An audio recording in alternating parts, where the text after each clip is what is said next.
ആദർശ് നവിയോട് പറയാണ്, അന്ന് അഭിയെ സംശയിക്കേണ്ട കാര്യമുണ്ടോ? കാരണം നിന്റെ ഭർത്താവായത് അഭിയല്ലേ, അതുകൊണ്ടാണ് അവൻ അഭിയുടെ കയ്യിലേക്ക് അതുകൊണ്ട് കൊടുത്തത്. അതിൽ അഭിയെ ഇതാക്കാൻ പാടില്ല. പക്ഷേങ്കിൽ നമ്മൾ ആരാണെങ്കിലും കാരണക്കാരനെ ഉറപ്പായിട്ടും കണ്ടുപിടിച്ചിരിക്കും. അങ്ങനെ കണ്ടുപിടിച്ച് അത് ആരാണെങ്കിലും തക്ക ശിക്ഷനെ കൊടുത്തിരിക്കുമെന്ന് പറയുന്നുണ്ട്. ഈ സമയത്ത് അഭി പലതവണ നിർമ്മലിനെ വിളിക്കുന്നുണ്ടെങ്കിൽ പോലും അവൻ ഫോൺ എടുക്കുന്നില്ല കേട്ടോ. ഇവനിത് എവിടെ പോയിരിക്കാന്നൊക്കെ ചോദിച്ച് അഭി ആകെപ്പാട് ടെൻഷൻ അടിക്കുന്നുണ്ട്. ഈ സമയത്ത് ആ നിർമ്മലിന്റെ കൂട്ടുകാരനുള്ള ആ വീട്ടില് പോലീസുകാർ കയറി അവനെ പിടിച്ചോണ്ട് വരുന്നുണ്ട്. അങ്ങനെ പോലീസുകാർ വട്ടവിട്ട് അവനെ പിടിക്കുന്നുണ്ട് കേട്ടോ. ഈ സമയത്ത് നിർമ്മൽ അവിടുന്ന് രക്ഷപ്പെട്ടിരുന്നു. പകരം പോലീസുകാർക്ക് അവന്റെ കൂട്ടുകാരനെ മാത്രമേ കിട്ടിയുള്ളൂ. അവയെ പറയാണ്, എനിക്ക് എന്തായാലും എന്റെ ഭാഗം എനിക്ക് ശരിയാക്കണം. കാരണം അബിയും അവന്റെ അമ്മയും എന്നെ മോശക്കാരിയായിട്ടാ എല്ലാവരും മുമ്പിൽ ചിത്രീകരിച്ചിരിക്കുന്നത്. എല്ലാവരുടെ മനസ്സിൽ ഇപ്പോഴും ആ കരട് കിടപ്പുണ്ട്. ഞാനൊരു മോശക്കാരിയാണെന്ന് എല്ലാവരും കരുതി വെച്ചിരിക്കുന്നത്. അങ്ങനെയായിരുന്നല്ലോ അബി ആ ഫോട്ടോസും കൊണ്ടുവന്നപ്പം എല്ലാവരുടെ പെരുമാറ്റം. അതുകൊണ്ട് ആദർശേട്ടാ എന്റെ മാനം എനിക്ക് കാത്തേ പറ്റുള്ളൂ എന്നൊക്കെ നവ്യ പറയുന്നുണ്ട്. ഇനിയിപ്പം അവനോടൊന്ന് രക്ഷപ്പെട്ട് കാണുമോ? തീർച്ചയായിട്ടും അവൻ ഇൻഫർമേഷൻ കിട്ടിക്കാണുമെന്ന് നയന പറയുന്നുണ്ട്. അങ്ങനെ നയന ആപ്പാടെ വിഷമിച്ചിരിക്കുകയാണ്. ആദർശാണെങ്കിൽ ഞാൻ പോലീസിനൊന്ന് വിളിച്ചു നോക്കട്ടെ എന്ന് പറഞ്ഞ് പലതവണ വിളിക്കുന്നുണ്ടെങ്കിലും പോലീസ് ഫോൺ എടുക്കുന്നില്ല. SI ഫോൺ എടുക്കുന്നില്ല. എന്തായാലും ഞാൻ ഒന്നുകൂടി ഒന്ന് വിളിച്ചു നോക്കാം, അല്ലെങ്കിൽ അദ്ദേഹം വിളിക്കുന്നവരെ നമുക്ക് വെയിറ്റ് ചെയ്ത് നോക്കാമെന്ന് ആദർശ് പറയുന്നുണ്ട്. ഈ സമയത്ത് അഭി വിളിക്കുമ്പോൾ നിർമ്മൽ ഫോൺ എടുക്കുന്നുണ്ട്. നീ എവിടെ പോയി കിടക്കുവാടാ? നീ ഫോൺ വിളിച്ചിട്ട് എടുക്കാത്തെ? പോലീസ് ഉണ്ടല്ലോ, നീ നിൽക്കുന്ന വീടിന് ചുറ്റിയിട്ടുണ്ട് എന്ന് പറയുന്നുണ്ട്.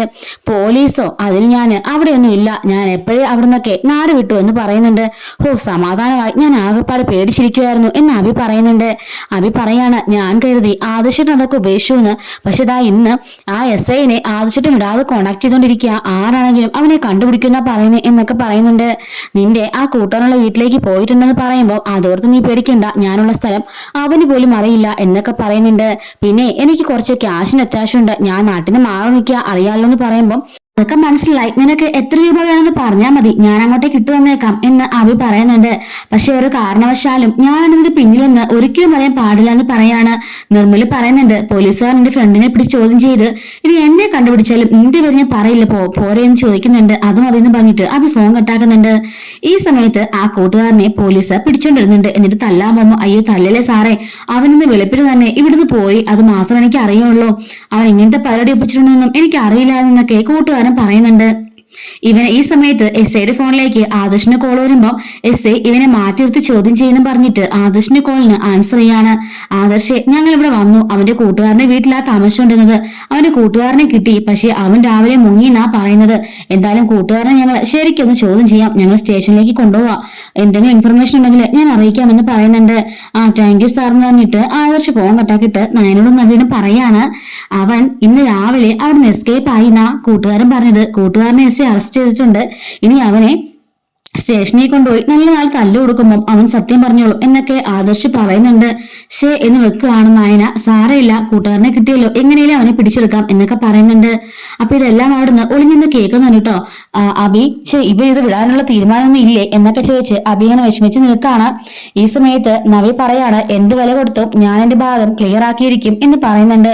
ആദർശ് പറയാണ്, നവ്യ നിനക്ക് കുറച്ച് എടുത്തിയാട്ടം കൂടുതലാ, മറ്റു പലരും പറഞ്ഞത് കേട്ട് നീ പലതിലും പ്രവർത്തിക്കുന്നുണ്ട്, അതൊക്കെ നീ നയനെ കണ്ട് പഠിക്കണം എന്നൊക്കെ പറയുമ്പോഴേക്കും അത് ശരി ആദർശേട്ടാ, എനിക്ക് നേരത്തെ ഉള്ള അസൂയും കുശുമും ഒക്കെ ഉണ്ടായിരുന്നു, പക്ഷെ ഇപ്പൊ എനിക്ക് അങ്ങനൊന്നും ഇല്ല, നയനയുടെ ഭാഗം തന്നെയാ ശരി, ഞാനിപ്പം പ്രായം കൊണ്ട് ഞാനാ ചേച്ചിയെങ്കിലും പക്കതുകൊണ്ട് അവള് തന്നെയാ ചേച്ചി എന്നൊക്കെ പറഞ്ഞിട്ട് നവ്യ അവിടുന്ന് പോകുന്നുണ്ട്. ഈ സമയത്ത് ആദർശ് നയനോട് പറയാണ്, പിന്നെ ഞാൻ ചുമ്മാ പറഞ്ഞതാ, അവളെ ഒന്ന് ഇതാക്കാൻ വേണ്ടി, അല്ല നിനക്ക് വലിയ വലിയ പാകമൊന്നും ഇല്ല എന്നൊക്കെ പറയുന്നുണ്ട്.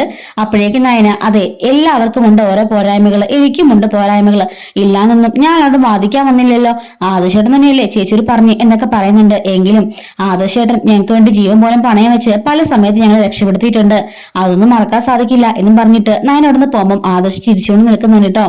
ഈ സമയത്ത് നവ്യ മുകളിൽ നിലക്കൂടെ നടന്നു പോവായിരിക്കും. അപ്പോഴേക്കും അവിടെ അഭിയാണെങ്കിൽ ആകെപ്പാട് ടെൻഷൻ അടിച്ച് പേടിച്ച് വിറച്ചിങ്ങനെ ഇരിക്കുകയാണ്.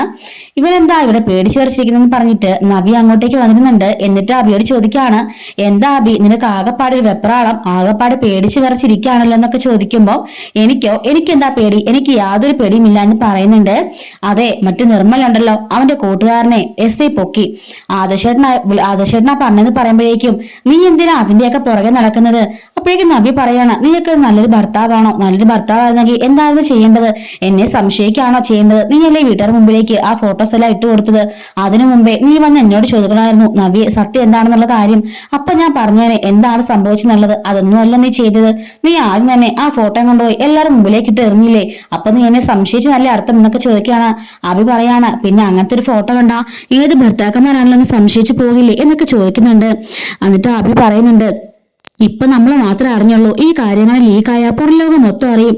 നബി പറയുന്നുണ്ട്, അറിയട്ടെ, അല്ലെങ്കിൽ അവനെ എന്നെ മോർഫ് ചെയ്ത ചിത്രങ്ങൾ അങ്ങനെ പ്രചരിപ്പിക്കാൻ പാടില്ലായിരുന്നു. അവനെ ചെയ്തതിന് ശിക്ഷ അവൻ അനുഭവിച്ചേ പറ്റുള്ളൂ. അതുകൊണ്ട് അബി പറ്റുമെങ്കിൽ കൂടെ നിൽക്കുക, അല്ലെങ്കിൽ ഞാനും നാനും മാതശേട്ടും കൂടി അവനെ പൊക്കിയിരിക്കും.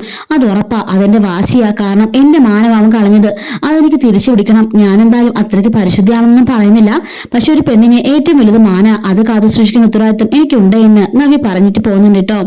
പിന്നീട് കാണിക്കുന്നത് അത് അനി അവിടെ നിന്നിട്ട് ആരെയും ഫോൺ വിളിക്കുന്നത് കനകം കാണുന്നുണ്ട്.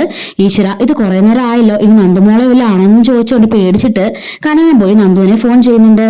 നന്ദു ഫോൺ എടുക്കാണ് കേട്ടോ. ഈ സമയത്ത് കനകൻ ചോദിക്കാണ്, എന്താ മോളെ ഫോൺ എൻഗേജിലായിരുന്നു ചോദിക്കുമ്പോൾ എന്റെ ഫോൺ എൻഗേജ് ഇല്ലായിരുന്നു പറഞ്ഞിട്ട് ദേഷ്യപ്പെടുന്നുണ്ട് നന്ദു. ഓ സോറി മോളെ, എങ്കിൽ വേറെ കോളെല്ലാം കയറുമെന്നായിരിക്കുന്നൊക്കെ പറയുന്നുണ്ട്. പക്ഷേ കനകൻ വന്നിങ്ങനെ ഒളിഞ്ഞു നോക്കുന്നതും നന്ദുവിനെ ഇപ്പോൾ വിളിക്കുന്നതൊക്കെ നമ്മുടെ അനി കാണുന്നുണ്ടായിരുന്നു. അനി പതിയെ പുറകേന്ന് വന്നിട്ട് ആരെയും ആന്റി വിളിക്കുന്ന നന്ദു ആണെന്ന് ചോദിക്കുമ്പം അതേ മോനെ എന്ന് പറയുമ്പോഴേക്കും നമ്മുടെ കനകത്തിന്റെ കയ്യിൽ നിന്നും അനി ഫോൺ തട്ടിപ്പറിച്ചിട്ട് ഹലോ നന്ദു ഞാനാ എന്ന് പറയുന്നുണ്ട്. അയ്യോ മോൻ എന്നോട് സംസാരിക്കണ്ട, ഫോൺ ചെയ്യാന്നൊക്കെ പറയുന്നതും കണ്ടുകൊണ്ട് അങ്ങോട്ട് ഈ പിടിച്ചു കഴിയും ബഹളമൊക്കെ കണ്ടുകൊണ്ട് അങ്ങോട്ടേക്ക് നയനയും വരുന്നുണ്ട്. അനി നീ സംസാരിക്ക്, എന്നോട് സംസാരിക്കുന്നൊക്കെ പറയുന്നുണ്ട്. നന്ദു എനിക്കൊന്നും സംസാരിക്കാനില്ല അനി, അമ്മയുടെ ഫോൺ കൊടുക്കുമെന്ന് പറയാണ്. അപ്പോഴേക്കും അങ്ങോട്ടേക്ക് നയന ചോദിക്കുന്നുണ്ട്, എന്താ അമ്മയെ കാണിക്കുന്നത്? അവന്റെ ഫ്രണ്ടല്ലേ നന്ദു, സംസാരിച്ചാൽ ഇപ്പൊ എന്താ കുഴപ്പം? അമ്മ എന്താ ഫോൺ പിടിച്ചു മേടിക്കുന്നത് ചോദിക്കുകയാണ്. അല്ല അത് അനിയുടെ ഫോണാണെന്ന് ചോദിക്കുമ്പം അല്ല എടുത്തി, അമ്മ സംസാരിച്ചോണ്ടിരിക്കായിരുന്നു, അപ്പൊ ഞാൻ പിടിച്ചു മേടിച്ചതാന്ന് പറയുന്നുണ്ട്. നന്ദു അപ്പോഴേക്കും ഫോൺ കട്ടാക്കിയിട്ട് പോകുന്നുണ്ട് കേട്ടോ. കട്ടാക്കിയെന്ന് ചോദിച്ചിട്ട് അനി ഫോൺ തിരികെ കൊടുത്തിട്ട് കള്ളച്ചിരിയൊക്കെ ചിരിച്ചിട്ട് പോകുന്നുണ്ട്. അപ്പോഴേക്കും കനകത്തിനോട് നയന ചോദിക്കുകയാണ്, എന്താ അമ്മേ കാര്യം? നന്ദുവിനോട് അവൻ സംസാരിച്ചാൽ എന്താ കുഴപ്പം? അമ്മ കുറെ ദിവസം ആയി തുടങ്ങിയിട്ട് എനിക്ക് മനസ്സിലാവുന്നുണ്ട് എന്തൊക്കെയോ അതിന്റെ പിന്നിൽ വശപ്പിച്ച കൊണ്ടെന്ന് ചോദിക്കുമ്പോൾ ഒന്നുമില്ല മോളെ, അവൾക്ക് കല്യാണപ്രായമായി വരികയല്ലേ, അതുകൊണ്ടാന്നൊക്കെ പറയുമ്പോഴേക്കും ഇത്രയും കാലമായിട്ട് അമ്മ അറിഞ്ഞില്ലേ അവൾക്ക് കല്യാണപ്രായമായെന്ന്? ഇത്രയും കാലം അവൾ കണ്ട ആമ്പിള്ളാരോട് തന്നെയല്ലേ അവൾ ചുറ്റിക്കറങ്ങി നടന്നിരുന്നത്, അപ്പോഴൊന്നും ഇല്ലാത്ത ടെൻഷനാണ് അമ്മയ്ക്ക് ഇപ്പോ എന്ന് ചോദിക്കുന്നുണ്ട്. അത് പിന്നെ വേറൊന്നും അല്ല മോളെ, ഈ അനിയുമായിട്ടുള്ള ഫ്രണ്ട്ഷിപ്പ് ഒന്നും അനാമികയ്ക്ക് തീരെ ഇഷ്ടമില്ല. അങ്ങനെ ആ കുട്ടിക്ക് നല്ല സംശയമുണ്ട്, അതുകൊണ്ട് ഇപ്പം ഞാൻ രണ്ടുപേരും മിണ്ടുണ്ടാന്ന് പറഞ്ഞിരിക്കുക, അതാണ് കാര്യം എന്നൊക്കെ പറയുന്നുണ്ട്. പിന്നീട് കാണിക്കുന്നത് ജാനകി അവിടെ സങ്കടപ്പെട്ടിരിക്കുകയായിരിക്കും. അപ്പോഴേക്കും അങ്ങോട്ടേക്ക് എന്നിട്ട് ജലജ ചോദിക്കുകയാണ്, എന്താ ജാനകി നീ ഇങ്ങനെ ഇരിക്കുന്നു ചോദിക്കുമ്പോഴേക്കും ജാനകി പറയുന്നുണ്ട്, ഞങ്ങൾ എല്ലായിടത്തും കല്യാണം വിളിക്കാനൊക്കെ പോയി, പക്ഷെ എനിക്ക് ഒരു താല്പര്യം ഉണ്ടായിരുന്നില്ല, അനി ആകെപ്പാടെ മൂഡ് ഓഫ് ആയിരുന്നു, അവന്റെ മനസ്സിൽ മറ്റാരോ ഉള്ളതുപോലെ എനിക്ക് സംശയം ഉണ്ടെന്ന് പറയുമ്പോഴേക്കും ജലജ പറയാണ്, ഉണ്ട് അത് ഞങ്ങൾക്ക് ഉറപ്പാ, അവന്റെ കുറെ നാളത്തെ പെരുമാറ്റം കൊണ്ട് ഞങ്ങൾക്ക് മനസ്സിലായതാണ് എന്നൊക്കെ പറയുന്നുണ്ട്. അപ്പോഴേക്കും അബി പറയുന്നുണ്ട്, ഒരു പെൺകുട്ടിയുമായിട്ട് അവൻ പാർക്കിൽ കറങ്ങി നടക്കുന്നൊക്കെ ഞാൻ കണ്ടിരുന്നു, അവരുടെ പെരുമാറ്റം വെച്ച് അവർ പ്രണയത്തിലാണ് സാധ്യത എന്നൊക്കെ പറയുന്നുണ്ട്. അപ്പോഴേക്കും കനക മുതൽ പുറകിൽ നിന്ന് കേട്ട് ഞെട്ടി നിൽക്കുകയാണ്. ശരിക്കും അബി അത് കള്ളത്തരം പറഞ്ഞു തരുന്നു കേട്ടോ. എന്നിട്ട് ജാനകി പറയാണ്, എന്തായാലും അച്ഛൻ പോയി വാക്കുകൊടുത്ത കേസല്ലേ, അനാമികയാണെങ്കിൽ ഒരു നല്ല കുട്ടിയും തന്നെയാ, അതുകൊണ്ട് ആ ഒരു കേസ് ഒഴിവാക്കാൻ പറ്റില്ല, ഈ വിവാഹം നടക്കണമെന്ന് ജാനകി പറയുന്നുണ്ട്. അപ്പോഴേക്കും ജലജ ചോദിക്കുകയാണ്, ഇഷ്ടമില്ലാതെ മകനെ വിവാഹം കഴിപ്പിച്ചിട്ട് വീണ്ടും ഇവിടെ പ്രശ്നം ഉണ്ടാക്കണോ എന്ന് ആലോചിച്ച് നോക്ക്. അബിയും ആദർശും ഇഷ്ടമില്ലാതെ വിവാഹം കഴിച്ച് ഇവിടെ അന്നോട്ട് ഇന്നേ വരെ മനസ്സമാധാനം കിട്ടിയിട്ടുണ്ടോ? അതുപോലെ തന്നെ ആയിരിക്കില്ല ഇനിയും അനിയുടെ സമാധാനമാണോ നിനക്ക് വലുത്, അതോ മുത്തശ്ശൻ കൊടുത്ത വാക്കാണെന്നൊക്കെ ചോദിക്കുകയാണ്. എന്തായാലും നീ ഒന്നുകൂടെ ആലോചിക്ക്, എനിക്ക് എന്തായാലും നല്ല വിഷമം ബുദ്ധിമുട്ടൊക്കെ ഉണ്ട്, അത് ഞങ്ങൾ മനസ്സിലാക്കുന്നുണ്ട്, വേറെ ഏതോ ഒരു പെൺകുട്ടിയുടെ കണ്ണീര് കാണേണ്ടി വരുന്നൊക്കെ പറയുമ്പോൾ ചെറിയമ്മ ചോദിക്കുന്നുണ്ട്, അനാമികയുടെ കണ്ണീരും കാണേണ്ടി വരില്ലെന്ന് ചോദിക്കുമ്പോൾ എന്തായാലും ഏട്ടത്തി ഇതൊന്നും ഒരു നിലയ്ക്ക് പോകുന്ന എനിക്ക് തോന്നുന്നില്ല എന്നൊക്കെ പറയുന്നുണ്ട് കേട്ടോ. കനകമാൻ ടെൻഷൻ അടിച്ച് പുറകിൽ നിൽക്കുകയാണ്. ഈ സമയത്ത് അനി ഒരുങ്ങി എങ്ങോട്ടോ ബൈക്കായിട്ട് പോകുന്നുണ്ട്. അപ്പൊ നയന മുകളിലത്ത് നിന്ന് നോക്കുന്നുണ്ട് കേട്ടോ അനി ഇങ്ങനെ പോകുന്നത്. അപ്പോൾ തന്നെ അവള് പോയിട്ട് അടുക്കളയിൽ പോവാണ്. എന്നിട്ട് കനകത്തിനോട് പറയുന്നുണ്ട്, അമ്മേ ഞാനൊരു സ്ഥലം വരെ പോവാമെന്നും പറയുമ്പോൾ എവിടെ പോകണം ചോദിക്കുകയാണ്. ഞാൻ കല്യാണി ഒന്ന് കണ്ടിട്ട് വരാമെന്നും പറഞ്ഞിട്ട് അമ്മ അടുക്കളയിലെ കാര്യങ്ങളെല്ലാം നോക്കിക്കൊള്ളുമല്ലോ, ഞാനൊന്ന് പോയിട്ട് വരാമെന്ന് പറഞ്ഞിട്ട് കനകം നയന അവിടുന്ന് പോവാണ്. കനകം ശരി മോളെ പോയിട്ട് വാന്നൊക്കെ പറഞ്ഞവളെ പറഞ്ഞു വിടുന്നുണ്ട്. അങ്ങനെ നയന വീട്ടിൽ നിന്ന് പുറത്തേക്ക് ഇറങ്ങുകയാണ്. അനിയുടെ ആ പ്രണയം ആരുടാണെന്ന് കണ്ടുപിടിക്കാൻ വേണ്ടിയിട്ടാണ് കേട്ടോ പോകുന്നത്. അപ്പൊ എന്താ സംഭവിക്കാൻ പോകുന്നുള്ളത് നമുക്ക് കാത്തിരുന്ന് തന്നെ കാണണം. കാരണം തമിഴിൽ ഇങ്ങനെയൊരു സീനൊന്നും ഇല്ല. മലയാളത്തിൽ മാത്രമേ ഇങ്ങനെ തീർത്ത് വന്നിട്ടുള്ളൂ. അപ്പോൾ എങ്ങനെയാണെന്ന് അറിയില്ല. അപ്പോൾ എന്തായാലും വീഡിയോ നമ്മൾ ചാനലിൽ അപ്ലോഡ് ചെയ്യുന്നതായിരിക്കും. ബാക്കിയുള്ള അപ്കമിങ് സ്റ്റോറീസ് ഒക്കെ നമ്മുടെ ചാനൽ അപ്ലോഡ് ചെയ്യുന്നുണ്ട് കേട്ടോ. മിസ് ആവാതിരിക്കാൻ ചാനൽ സബ്സ്ക്രൈബ് ചെയ്ത് സപ്പോർട്ട് ചെയ്യണേ. Thanks for watching.